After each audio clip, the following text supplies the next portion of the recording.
네, 계속되는 동영상은 역시 제일 중요하다고 이야기한 5장의 2에 대한 부분, 5의 2, 건축물의 피난시설 및 용도 제한 등에 대한 이야기를 계속하도록 하겠습니다. 중요하기 때문에 계속하니까 이 부분 놓치지 말고 반복해서 보시도록 부탁드립니다. 자, 지금 이 동영상은 5의 2 중에서 우리가 쭉 건너와서 어디서부터 하게 되냐면 5의 2의 14.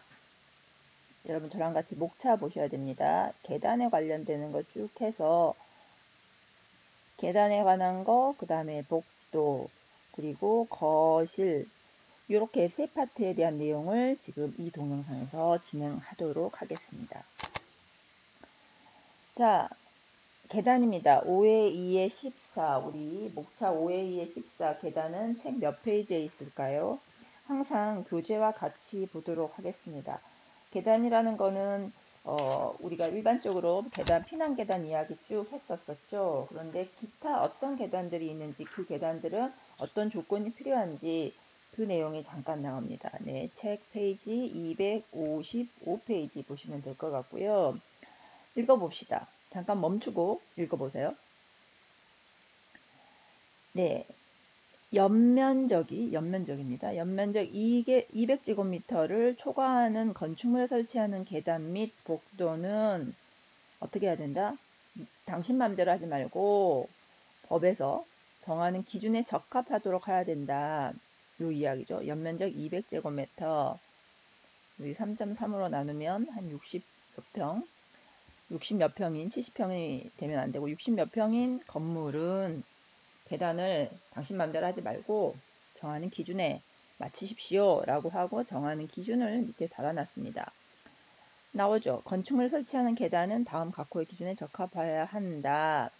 1, 2, 3, 4 이것도 멈추고 한번 읽어보겠습니다. 네, 읽어보라고 할 때 한번 읽어보시는 게 좋습니다. 그때 아니고는 법조항을 여러분이 읽기 쉽지 않을 거예요. 바로 문제풀이 들어가니까. 그리고 요약본을 보게 될 거예요. 자, 높이가 3m 넘는 계단에는 높이 3m 이내마다 너비 얼마 1.2m 이상의 계단참을 설치할 것. 우리 기억이 다른 이야기지만 1.2m 숫자 혹시 생각나는 거 있나요? 그쵸? 우리 옥상광장 같은 거에 여러분 좋아하는 루프탑에 이런 그림이 있었죠.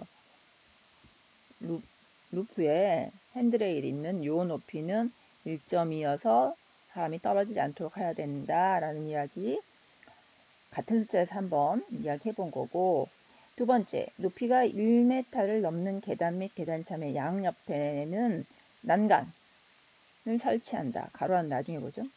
이에 대치되는 것을 포함한다. 높이가 1m 이상 되면 뭐 50cm 계단에서는 난간 없어도 됩니다. 1m 넘을 때는 난간이 있어야 된다. 3. 너비가 3m를 넘는 계단에는 계단의 중간에 너비 3m 이내마다 난간을 설치할 것. 뭐지? 아까 이거와 이거의 차이는 높이가 1m 넘는 계단, 요거는 너비가 3m 넘는 계단. 높이와 너비의 차이죠. 3m 이내마다 난간을 설치할 것. 그 다음에 전제가 있죠. 다만 계단의 단높이가 15cm 이하이고 계단의 너비가 30cm. 자, 이거 15와 30은 사실은 우리 일반적인 계단, 우리 학교 계단이 어떻게 될까요? 높이가 보통 우리 그냥 이렇게 170에 270 숫자를 그냥 이렇게 외웁시다. 이게 가장 일반적인 계단이라고 보시고, 뭐 범위가 있어요. 플러스 마이너스 되지만 요 정도로 한다고 하면은 요거는 이것보다 낮고 폭은 넓은 완만한 계단입니다. 이럴 경우에는 여기죠. 하지 않아도 된다. 이런 거는 우리 보통 스탠드 공연장 스탠드라고 하는 것들이 해당됩니다. 자, 4번. 계단의 유효 높이는 2.1m 이상으로 한다. 나중에 가로를 보면 상부 구조체, 하부 마감면에서 연직 방향의 높이를 말한다. 연직 방향의 높이는 내가 딱 섰을 때 중력하고 딱 맞닿았을 때 직각이 되는 방향을 이야기합니다. 우리 2.1m라는 거 여러 번 나왔었죠. 아마 설명했을 거예요. 우리 문짝의 기성품 문짝은 기본적으로 높이는 2.1m로 나온다. 그리고 우리가 일반적으로 사용하는 공간들의 최소 단위 높이는 항상 2.1m이다. 이야기했었습니다. 자, 뒤에 책에도 마찬가지 정리된 내용이 있습니다. 우리 책 몇 페이지죠?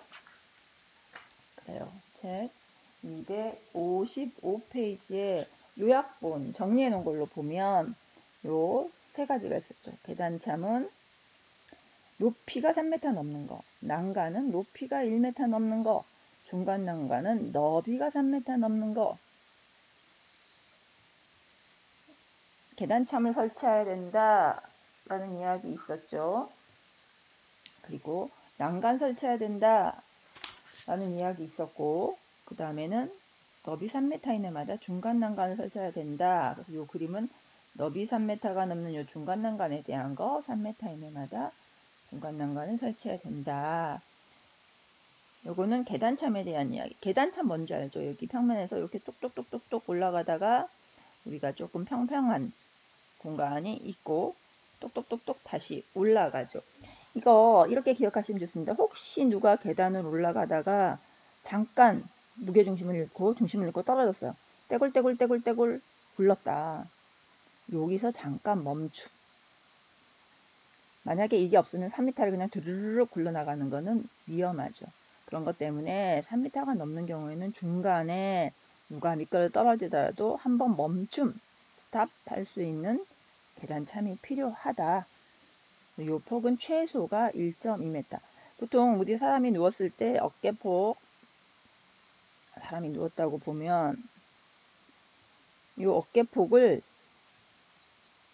간격, 한 사람이 앉거나 누울 때 간격을 60cm를 잡습니다. 그래서 2명 정도가 눕는다라고 생각하고 120 이렇게 기억해주면 좋을 것 같습니다. 자, 이렇게 계단에 대한 이야기를 하고 그 다음에 조금 더 디테일하게 계단의 구조, 계단의 설치 기준에 대해서 이야기를 합니다. 앞에서 우리가 나오는 거는 연면적 200제곱미터가 넘는 거고, 요거는 조금 더 디테일한 내용들이 좀 많은데 건축 계획 시간에도 이런 비슷한 내용을 다룰 거예요.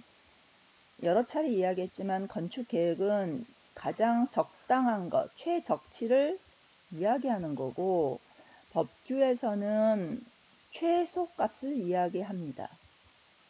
그런데 이 계단 부분에 대해서는 일반적으로 건축 계획 기사 시험에 나오는 내용하고 법규에서 이야기한 내용이 이 최적치와 최소값이 크게 차이가 나지 않습니다. 그래서 이 부분은 조금 숫자 같은 거 많이 나오는데 외울 수 있으면 외워주면은 조금 좋겠어요.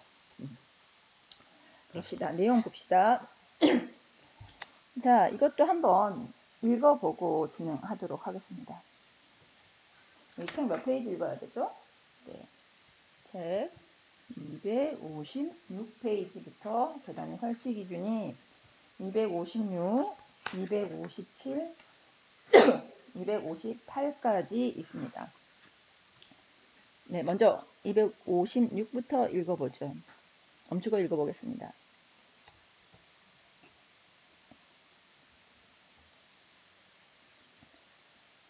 됐죠? 일단은 가장 많이 나오는 것들 요 두 개 1번, 2번을 집중적으로 보도록 하겠습니다. 학교죠. 초등학교 계단인 경우와 중고등학교 계단인 경우에 유연너비는 150cm 이상으로 한다. 뭐의 유연너비? 계단 및 계단참.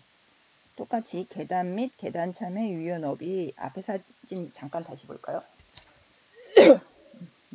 여기서 요 높이 계단 및 하면은 여기고요. 계단참 요거를 이야기합니다. 그래서 여기도 1.5, 여기도 1.5 이상으로 해야 된다. 연면적 200 초과하는 데서는 1점이고요. 학교는 사람들이 좀 많이 다니니까 조금 더 넓게 150cm, 1.5m를 기준으로 합니다. 그 다음에 여기 단 너비는 아까 제가 170에 270 정도를 기본으로 한다. 그렇게 기억해서 플러스 마이너스 있다고 했는데 요거 260이네요. 법에서 이야기하는 거는 260 단너피. 여러분 신발 사이즈가 보통 얼마나 되나요? 260이라고 우리 기억합시다. 최소 260이다. 근데 차이가 있는 거는 초등학생들이 발이 갑자기 크는 것보다는 키가 좀 자라나 봐요. 그래서 초등학생은 16cm, 중고등학생은 7, 8cm의 높이를 가져야 한다. 이거 최소 치수입니다. 앞에 요거 하나 보시죠. 도rum계단 뒤에 그림에도 나오겠지만 도rum계단은 높이가 좀 다르잖아요. 그러니까 폭이 점점 달라지잖아요. 이렇게 생겼으니까 이 뒤에 사진이 한참 뒤로 넘어가야 되니까 그냥 볼게요. 도rum계단은 말 그대로 이렇게 가운데서부터 이렇게 돌아가는 거잖아요. 그래서 단 너비를 여기 다 다르기 때문에 기준을 정합니다. 요 중심에서부터 끝부분으로부터 30cm 떨어진 부분에 치수를 딱 30cm 위치에서 측정한 걸 가지고 여기가 단너비 26cm이냐 25cm이냐 요거를 측정합니다. 도름 계단의 경우는 일정하게 요 판이 일정하지 않잖아요. 그래서 고기는 끝에서부터 30cm 위치에서 측정한다라는 내용이 그 내용이고요. 일리 봤고요. 그 다음에 조금 문화시설 색다른 내용이 나오네요. 자, 여기는 중고등학생이니까 그렇게 이야기하고 그 다음에는 문화집회시설 우리 많이 나왔습니다. 공연, 집회, 관람, 판매시설, 백화점이라고 이야기했죠. 기타 이와 유사한 용도의 계단인 경우에는 계단참의 유연너비를 120cm 이상으로 한다. 아까 요거는 그거하고 같네요. 연면적 200제곱미터. 그때는 계단참이었고 여기 계단참 및 계단참의 유연너비를 120cm로 한다 라고 이야기했어요. 그 외에도 계단 및 계단참의 유연너비를 120cm 이상으로 할 것, 여기에 해당되는 것들은 가, 나. 자, 이것도 한번 누가 구체적으로 읽어보겠습니다. 그쵸? 계단을 설치한 층이 지상층인 경우 이게 뭐예요? 해당 층의 바로 위층의 최상부까지의 거실 바닥 면적의 합계가 200제곱미터 이상인 경우 앞에 우리 연면적 200제곱미터하고 조금 차이가 있지만 숫자는 동일하네요. 200제곱미터 이상인 경우에도 120cm. 그럼 우리 최소를 120으로 보고 학교는 150이다. 그래서 계단하고 계단참을 일반적인 경우는 120으로 하고 학생들이 많이 쓰이는 거는 150으로 하자. 여기까지 위의 내용을 정리하면 그렇게 되겠네요. 또 두 번째, 계단이 지하층인 경우에는 지하층 거실 바닥면적 합계가 100제곱미터 이상인 경우에도 120cm의 계단폭, 계단참을 가져야 한다라는 이야기입니다. 그 다음에 요거 그냥 아주 기본이 되는 거, 정말 작아도 된다. 기타의 계단이다 라는 거는 유연업이 60cm 이상. 우리가 사람들 어깨, 이게 머리고 이게 어깨라고 하면 여기 폭이 60cm 정도 되면은 여유까지 해가지고 들어가요. 한 사람이 겨우 갈 수 있는 정도. 두 사람 좀 힘들고. 그 치수가 60cm입니다. 그래서 유연너비를 60cm 이상으로 하는 게 기타의 계단입니다. 자, 문구를 쭉 봤고 마찬가지로 정리되어 있는 거는 우리 책에 정리를 해놨죠. 페이지 258페이지에 이렇게 쭉 정리했습니다. 그래서 보면은 일반적으로는 여기 색깔로 책의 내용이 빠졌죠. 여기 120cm입니다. 계단창은 120cm고 여기는 150, 150 여기 120이고요. 그 다음에 여기가 60 숫자는 하나, 둘, 세 개만 기억하면 될 것 같습니다. 책에 여기 120cm라고 좀 적어주시기 바랍니다. 단높이는 요거 두 개는 요거를 비교해야 돼요. 단높이는 26, 26 같은데 단높이만 초등학생들이 좀 작네요. 16, 18 이렇게 넘어가도록 하겠습니다. 그 다음에 또 이어지는 아까 우리 원법의 내용이 조금 길었죠. 이것도 하나 계속 보도록 하는데 손잡이에 대한 이야기입니다. 손잡이를 설치해야 되는데 이렇게 앞에 많은 시설이 나왔습니다만 주로 이렇게 생각하시면 돼요. 아동이 이용이 안전하고 노약자 및 신체장애 이용이 편리할 수 있도록 양쪽 북에 난간이 없는 경우 손잡이를 설치한다. 난간 및 난간을 바닥, 여기서 손잡이하고는 난간하고 같이 되는 거고, 아동에 의한 안전하고 노약자한테도 편리한 구조를 해야 된다. 그러려면 뭐가 있어야 되냐? 난간이 있어야 되고, 난간이 없는 경우에 손잡이를 해야 된다. 그래서 이런 디테일한 내용도 요 규칙에서 정하고 있습니다. 손잡이 최대 지름, 이렇게 난간이 이렇게 있으면 요거의 지름까지. 그래서 이게 뭘 이야기하냐면, 이렇게 손으로 쫙 잡았을 때 쏙 들어가야 되는 거예요. 쏙 들어가고 이상 3.8cm 이하인 거. 그래서 원형이나 타원형의 단면 이야기하는 거고, 또 하나는 요 말은 뭐냐, 벽이 이렇게 쭉쭉쭉 있으면 난간이 이렇게 있을 때 사람이 손을 쫙 잡잖아요. 요게 일정 정도 떨어져 있어야 위급할 때 잡을 수 있습니다. 그 치수를 5cm 이상 떨어지게 한다. 그리고 이 높이는 인체공학적으로 다 연구한 겁니다. 요 바닥에서부터 요 높이까지가 85cm가 돼야 일반적인 대한민국 평균 키에서 무리 없이 잡을 수 있다 라는 이야기입니다. 그리고 요 말은 뭐냐, 계단이 끝나는 부분, 계단이 이렇게 쭉 손잡이가 내려오면서 끝나잖아요. 여기 이렇게 계단 난간이 쭉 있다. 그러면 마지막에 끝나는 부분에서는 30cm 정도 나오도록 한다. 무슨 말이냐면, 이걸 잡고 쭉 손잡고 내려와요. 지지하면서 내려오는데 마지막에 툭 끝나면 잡다가 떨어지죠. 그걸 방조해서 수평으로 30cm 정도. 노약자 이야기입니다. 여러분처럼 튼튼한 사람 말고 일반적으로 조금 약하신 분들을 위해서 이런 계단의 구조를 만들어야 된다.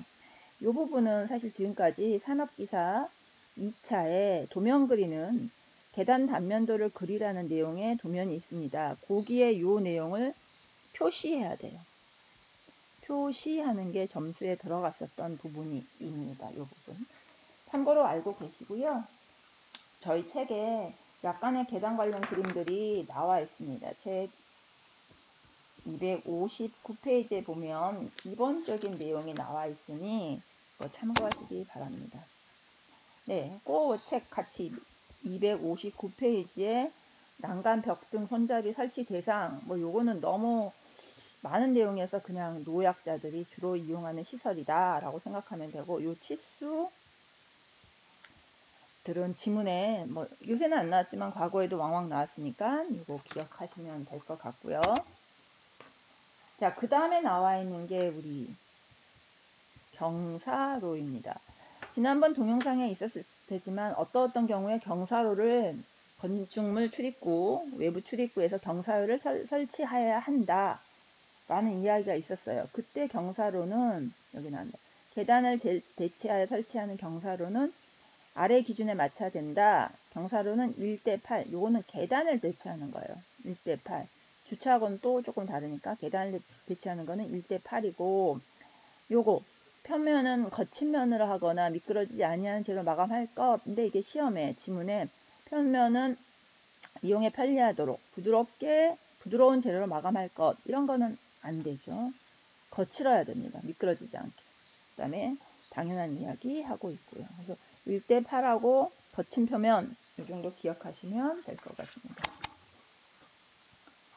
그 내용이 계속 많이 나와서 우리가 지금 파워포인트 몇 장으로 나눠서 하고 있는데, 책 258페이지에 있는 법조항입니다. 요거는 앞에 막 나왔는데, 피난층 또는 지상으로 통하는 직통 계단을 설치하는 경우에 계단 및 계단참의 유효너비는 공동주택이냐 공동주택이 아니냐에 따라서 또 나누어지네요. 이게 2015년도 이후에 만들어진 거네요. 공동주택이 120cm 이상이고 공동주택이 아닌 거는 그것보다 더 크도록 이렇게 지정이 되어 있습니다. 요거 기억하시면 될 것 같고요.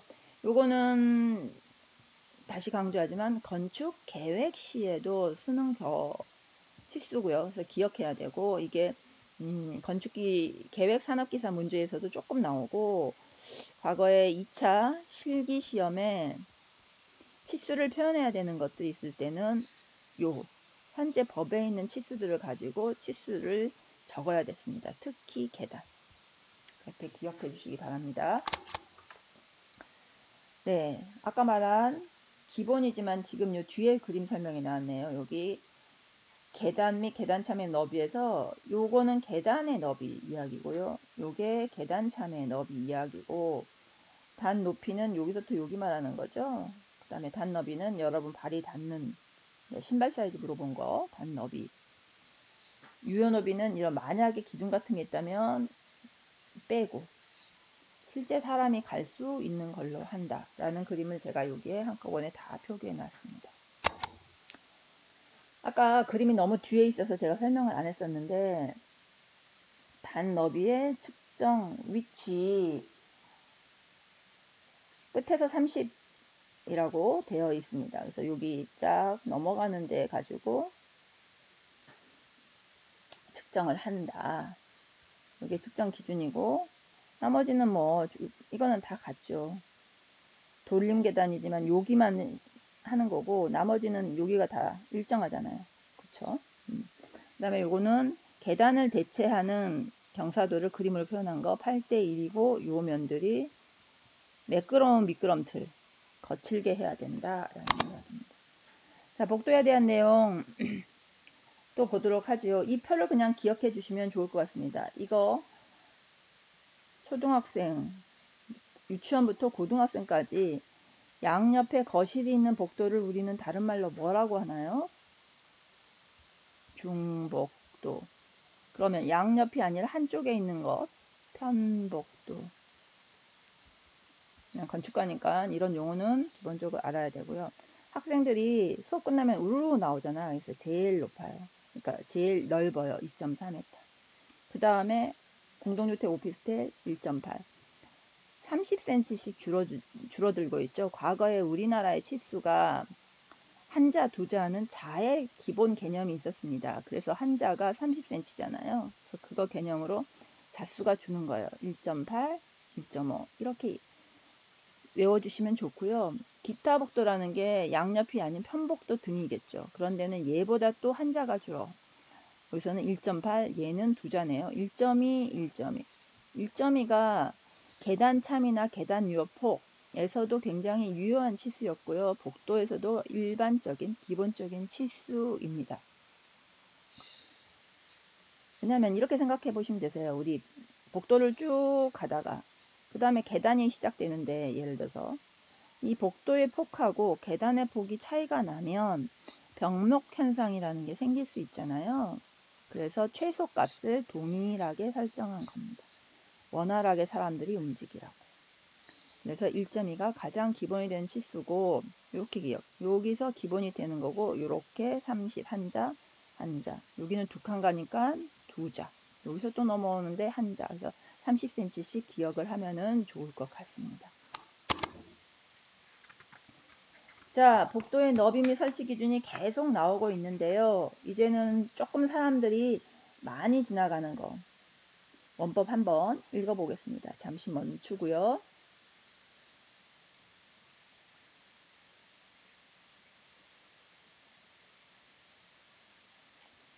자, 1.5, 1.8, 2.4. 요 치수 아까 자단위로 계속 나온다 그랬죠. 학교 기억하세요. 이게 제일 큰 거였잖아요. 그 다음에 기본은 1.2. 요 문화 및 집회시설, 공연 집회 관람 전시, 우리 종교 맨날 있잖아요. 교회 같은 거, 아동 관련 시설, 이거는 이제 사람들이 움직임이 배려를 해줘야 되는, 안전을 고려해야 되는 사람들이 있는데, 생활수련, 위락중, 유흥, 술 마시는데, 장례식장, 이런 쪽의 복도는 1항에도 불구하고 조금 더 강화해서 1.5, 1.8, 2.4로 한다. 근데 그 면적의 기준이 되는 거는 해당 용도로 쓰이는 바닥 면적 합계 500, 500에서 1000, 1000 이상인 경우로 한다. 요거. 그러니까 5장이 중요하다는 건 뭐냐면요. 우리가 5장은 전문가들이 꼭 알아야 된다. 건물을 짓거나 설계하거나 할 때 이 기본 치수를 알고 있어야 되는 거죠. 일반인들은 그냥 쓰기만 하면 되는데 우리는 그렇지 않기 때문에 이 5장의 내용은 전문가, 전문학과, 여러분이 다니는 건축과 같은 전문적인 지식의 기본이 됩니다. 그래서 이거 꼭 알아야 되고, 그 다음에 3번 공연장에 설치하는 복도. 요거는 보통 제가 가로를 나중에 보라 그랬는데 가로로 구분을 먼저 해 놓읍시다. 바닥 면적이 300제곱미터 이상인 경우와 미만인 경우가 두 개 나눠져 있어요. 공연장의 개별 관람실의 바깥쪽에는 그 양쪽 및 뒤쪽에 각각 복도를 설치할 것. 영화관, 무대 있는 곳, 공연하는 곳 이런 데 생각해 보면 300제곱미터 이상인 경우에는 개별 관람실에 뒤에 그림이 나올까요? 양쪽, 양옆 또는 뒤쪽에 복도를 설치할 것. 그런데 300제곱미터 미만인 경우인 하나의 층의 개별 관람실을 미만인 것 2개소 이상 연속 설치하는 경우에는 바깥쪽이 앞쪽과 뒤쪽에 각각 복도를 설치할 것. 이게 말로는 한번 읽어봤지만 그림으로 봐야지 여러분 이해가 될 거예요. 우리 책에도 있고 아마 뒤에도 나와 있을 것 같은데 넘어가면서 봅시다. 이거 아까 정리된 거죠? 어떻게 해야 되냐, 너비를 가지고 해야 되는 시설에 대해서 이야기를 했고, 요것들은 각각 500, 500에서 1000, 1000 이상인 경우에 1.5, 1.8, 2.4 요 앞에 요 부분에 대한 내용을 요약해 놓은 거고, 그 다음에 이 그림이 나옵니다. 자, 300제곱미터 미만인 거, 요런 거 좀 작아요. 그래서 하나의 층에 개별 관람석을 2개소 이상 설치하는 경우에는 관람석의 바깥쪽, 여기요 바깥쪽, 앞쪽과 어디가 앞인지 무대가 있는지 앞쪽과 여기가 앞쪽과 뒤쪽에 각각 복도를 설치할 것. 그 다음에 얘는 이 위죠. 300제곱미터 이상인 경우에는 양쪽, 뒤쪽에 복도를 설치할 것. 그래서 이 그림을 기억해 놓으면 그냥 앞뒤 얘는 3면이라고 이해하면 됩니다. 자, 5회 2회 17 이제 거실로 넘어왔네요. 거실에 대한 내용 한번 읽어보고요. 우리 누가 한번 읽어보도록 하겠습니다. 잠깐 멈추고요. 자, 요거는 비교적 간단합니다. 거실의 반자, 우리 반자를 뭐라 그러죠? 천정, 영어로 ceiling, 그래서 천장고를 ceiling height라고 하죠. 그래서 요것도 네 맘대로 하지 마시고요. 당신 맘대로 하면 기준에 적합해야 된다. 요런 시설 외의 용도로 쓰이는 거. 그래서 이런 것들은 사실은 크게 무리가 없지만 나머지 사람들이 많이 쓸 것 같은 거에는 기준이 있다. 그래서 그 기준 아까 제가 뭔가 이야기하면서 요 2.1m를 이야기했을 거예요. 가장 최소의 수직 길이고 우리나라 그래서 문짝이 기성품 나오는 거 높이는 2.1m이다.